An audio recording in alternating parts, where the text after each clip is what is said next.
మంత్రిగా పనిచేసినటువంటి డాక్టర్ శ్యామప్రసాద్ ముఖర్జీ గారు నెహ్రూ మంత్రివర్గం నుంచి రాజీనామా చేసి భారతీయ జనసంఘ్ను స్థాపించి ఆ రోజు కాశ్మీర్ పరిరక్షణ కోసం ఉద్యమాన్ని చేపట్టడం జరిగింది. ఏ రకమైనటువంటి పరిస్థితి ఉందంటే దేశమంతా 3 రంగుల జెండా ఉంటే, త్రివర్ణ పతాకం ఉంటే, కాశ్మీర్కు ప్రత్యేకంగా మరొక జెండా ఉండేది. దేశానికి ప్రధానమంత్రి ఉంటే జమ్మూ కాశ్మీర్ కూడా మరొక ప్రధానమంత్రి పేరుతో మరొక పదవి ఉండేది. దేశమంతా డాక్టర్ బాబాసాహెబ్ అంబేద్కర్ రాజ్యాంగాన్ని అమలు చేయాలనుకుంటే మరి కాశ్మీర్కు స్వయం ప్రతిపత్తి 370 ఆర్టికల్ ద్వారా ప్రత్యేకమైనటువంటి హక్కులు అధికారాలు కల్పించడం జరిగింది. ఆ రకంగా దూరదృష్టి కలిగినటువంటి శ్యామప్రసాద్ ముఖర్జీ గారు జమ్మూ కాశ్మీర్ విషయంలో నాటి కాంగ్రెస్ పార్టీ ప్రభుత్వము, నాటి ప్రధానమంత్రి జవహర్లాల్ నెహ్రూ గారు అవలంబిస్తున్నటువంటి వైఖరి ఏదైతున్నదో, తీసుకుంటున్నటువంటి స్వార్థపూరితమైన నిర్ణయాలు ఏవైతున్నాయో దేశానికి నష్టం కలిగిస్తుంది, భవిష్యత్తులో అనేక రకాల సమస్యలు వస్తాయని చెప్పి ఆయన అనేక రకాలుగా చెప్పినప్పటికీ కూడా జవహర్లాల్ నెహ్రూ గారు డాక్టర్ శ్యామప్రసాద్ ముఖర్జీ గారు చెప్పినటువంటి విషయాలను కానీ, భారతీయ జనసంఘ్ చెప్పినటువంటి విషయాలను కానీ పెడచెవిన పెట్టిన కారణంగా ఈరోజు మనం చూస్తూ ఉన్నాం. జవహర్లాల్ నెహ్రూ తీసుకున్నటువంటి తప్పుడు నిర్ణయాల కారణంగా ఈరోజు కూడా అనేక రకాల ఇబ్బందులకు గురవుతా ఉన్నాం. చివరకు ఆర్టికల్ 370 తొలగించాలని, జమ్మూ కాశ్మీర్ను రక్షించాలని, జమ్మూ కాశ్మీర్ను భారతదేశంలో పూర్తిగా అంతర్భాగం చేయాలని, దేశ ప్రజలకు ఏదైతే హక్కుల అధికారాలు ఉన్నాయో హక్కులు అన్ని అధికారాలన్నీ కూడా జమ్మూ కాశ్మీర్ ప్రజలకు ఇవ్వాలని డాక్టర్ శ్యామప్రసాద్ ముఖర్జీ గారు జనసంఘ్ స్థాపించిన తర్వాత మొట్టమొదటి ఉద్యమం చేపట్టడం జరిగింది.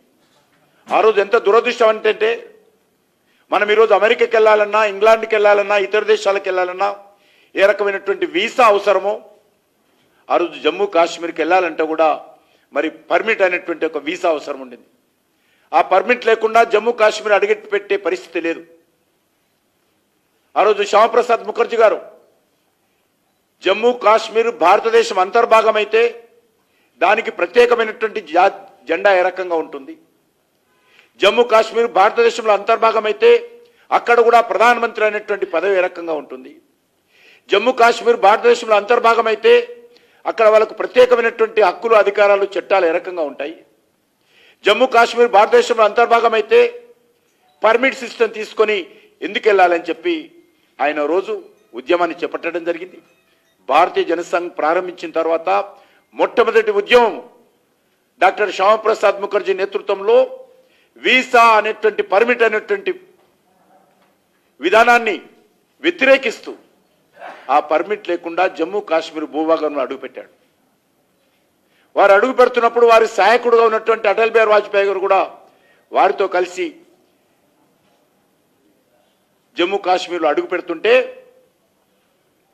డాక్టర్ శ్యామప్రసాద్ ముఖర్జీ గారు వారించి, నేను వెళ్తున్నాను, ఈ ప్రభుత్వం కాంగ్రెస్ పార్టీ ప్రభుత్వానికి వ్యతిరేకంగా నేను ఈ నిర్ణయం తీసుకొని నిరసనగా పర్మిట్ లేకుండా జమ్మూ కాశ్మీర్ భూభాగంలో అడుగు పెడుతున్నాను, నువ్వు నా దగ్గర అవసరం లేదు, నువ్వు వెళ్ళి నా సందేశాన్ని తీసుకొని దేశ ప్రజలను మీరందరూ కలిసి చైతన్యం చేయండి అని చెప్పి వాజ్పేయి గారిని రిటర్న్ పంపారు.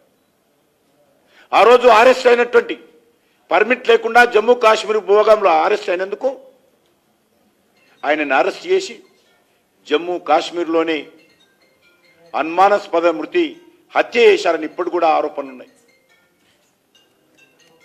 ఆ రకంగా ఇదే రోజు వారు జమ్మూ కాశ్మీర్ జైల్లో కాశ్మీర్ కోసం, దేశ సమగ్రత కోసం, దేశ సమైక్యత కోసం అరెస్ట్ కాబడి బలిదానం కావడం జరిగింది. ఆ తర్వాత వారు బలిదానమైన తర్వాత ప్రజల్లో తీవ్రమైనటువంటి, దేశంలో తీవ్రమైనటువంటి ఆందోళన వచ్చిన తర్వాత కొన్ని మార్పులు చేయడం జరిగింది. ప్రధానమంత్రి పదవి తీసేసి అక్కడ కూడా ముఖ్యమంత్రి అన్నారు. కానీ ఆర్టికల్ 370 తొలగించలేదు.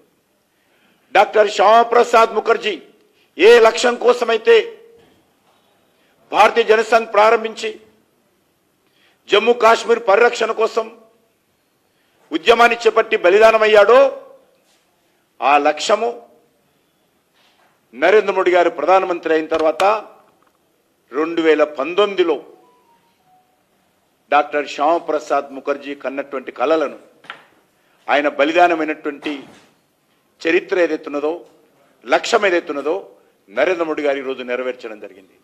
ఆర్టికల్ 370 రద్దు చేసి జమ్మూ కాశ్మీర్లో ఈరోజు దళితులకు దేశంలో ఉన్నటువంటి సమాన హక్కులు, దళితులకు ఉన్నటువంటి హక్కులు అక్కడ కల్పించారు. మహిళలకు దేశవ్యాప్తంగా ఉన్నటువంటి హక్కులను నరేంద్ర మోడీ గారు అక్కడ కల్పించడం జరిగింది. అనేక రకాల రిజర్వేషన్స్ జమ్మూ కాశ్మీర్లో ఉండేవి కాదు. ఆర్టికల్ 370 తొలగించి దేశంలో ఉన్నటువంటి అనేక రిజర్వేషన్స్ అక్కడ కల్పించాడు. ఎస్సీ కమిషన్ కానీ, బీసీ కమిషన్ కానీ, మహిళా కమిషన్ కానీ, మహిళల ఆస్తి హక్కు కానీ అనేక రకాలుగా డాక్టర్ బాబాసాహెబ్ అంబేద్కర్ రాజ్యాంగాన్ని ఆర్టికల్ 370 రద్దు చేసి నరేంద్ర మోడీ గారి నేతృత్వంలో డాక్టర్ శ్యామప్రసాద్ ముఖర్జీ ఆకాంక్షలను, వారి ఆశయాలను సఫలీకృతం చేస్తూ ఈరోజు జమ్మూ కాశ్మీర్లో ఆర్టికల్ 370 తొలగించి ఈరోజు మనం చూస్తా ఉన్నాం. డాక్టర్ శ్యామప్రసాద్ ముఖర్జీ ఆలోచన మంచి ఆలోచన అనేది ఈరోజు మనం అర్థం చేసుకోవచ్చు. ఆర్టికల్ 370 ఉన్నన్ని రోజులు ఏ రకంగా 42,000 మంది జమ్మూ కాశ్మీర్లో చనిపోయారు. 42,000 మంది సైనికులు కావచ్చు, సివిలియన్స్ కావచ్చు.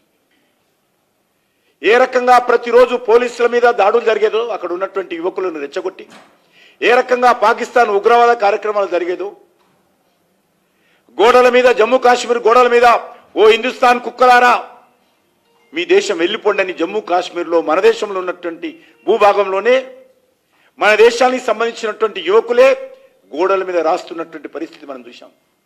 అటువంటి జమ్మూ కాశ్మీర్లో లాల్ చౌక్లో జాతీయ పతాకం ఎగరాలంటే కష్టం ఉండేది.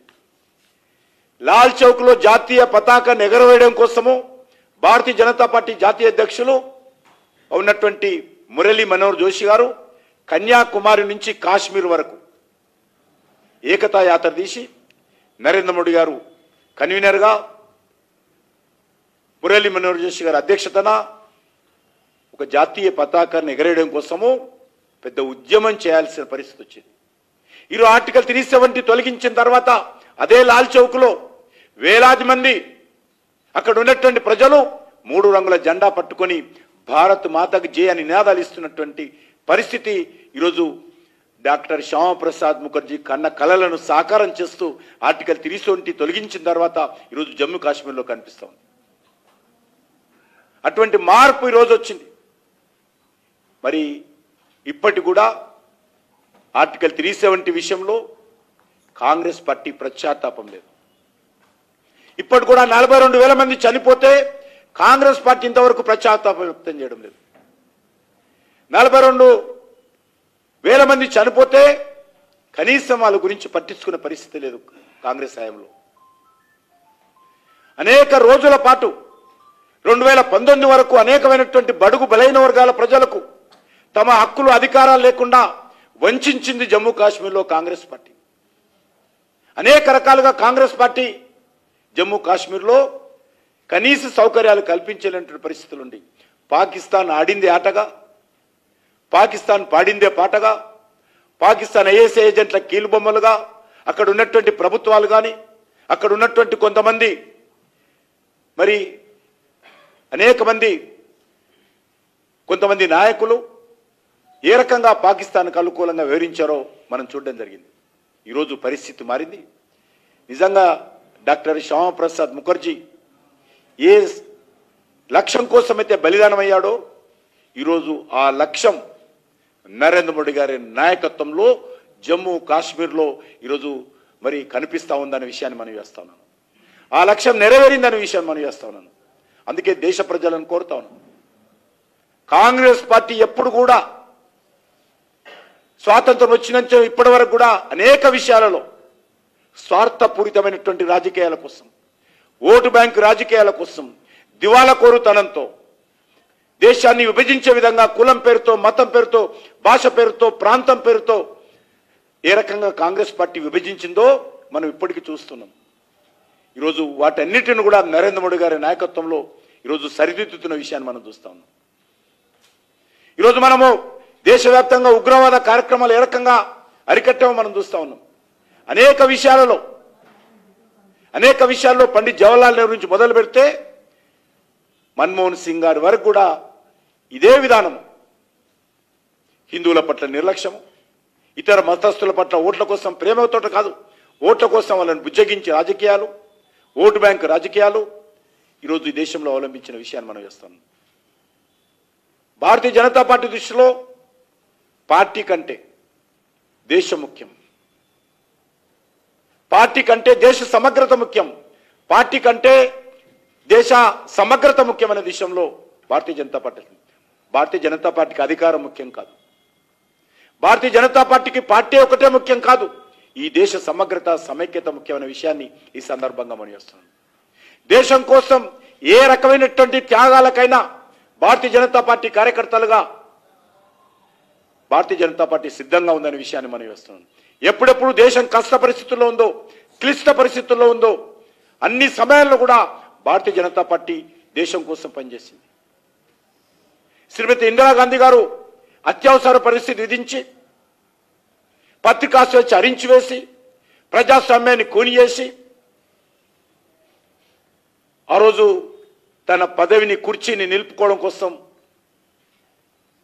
మరి న్యాయస్థానాల తీర్పులను కాలరాచి రాజ్యాంగాన్ని దుర్వినియోగం చేసి లక్షలాది మందిని జైల్లో పెట్టి ఈ దేశమంతా కూడా పౌర హక్కులను హరించివేసి దేశమంతా కూడా ఒక జైలుగా మారిస్తే ఆ రోజు జనసంఘ్, శ్యామప్రసాద్ ముఖర్జీ స్థాపించినటువంటి భారతీయ జనసంఘ్ను దేశం కోసం, ప్రజాస్వామ్యం కోసం, పత్రికా స్వేచ్ఛ కోసం, పౌర హక్కుల కోసం ఆ రోజు జనసంఘ్ను జనతా పార్టీలో తృణప్రాయంగా విలీనం చేసినటువంటి ఘనత ఈరోజు భారతీయ జనతా పార్టీ నాయకత్వం అనేది. ఆ రకంగా దేశం కోసం ఏ రకమైనటువంటి త్యాగాలకైనా పార్టీనే ఆ రోజు విలీనం చేశాం దేశం కోసం, కానీ ఏ స్వార్థం కోసం కాదు. అటువంటి దేశ భక్తులతో కూడినటువంటి పార్టీ, అటువంటి నాయకత్వాన్ని మాకు అందించినటువంటి మహనీయుడు డాక్టర్ శ్యామప్రసాద్ ముఖర్జీ గారు. ఆ రకమైనటువంటి సిద్ధాంతాన్ని ఈరోజు దేశంలో 14 కోట్ల మంది సభ్యులు ఈరోజు భారతీయ జనతా పార్టీలో ఉన్నారు. లేటెస్ట్గా వచ్చిన రిపోర్ట్ ప్రకారం 14 కోట్ల మంది ఈ దేశ ప్రజలు బీజేపీలో ఈరోజు సభ్యులుగా చేరారు.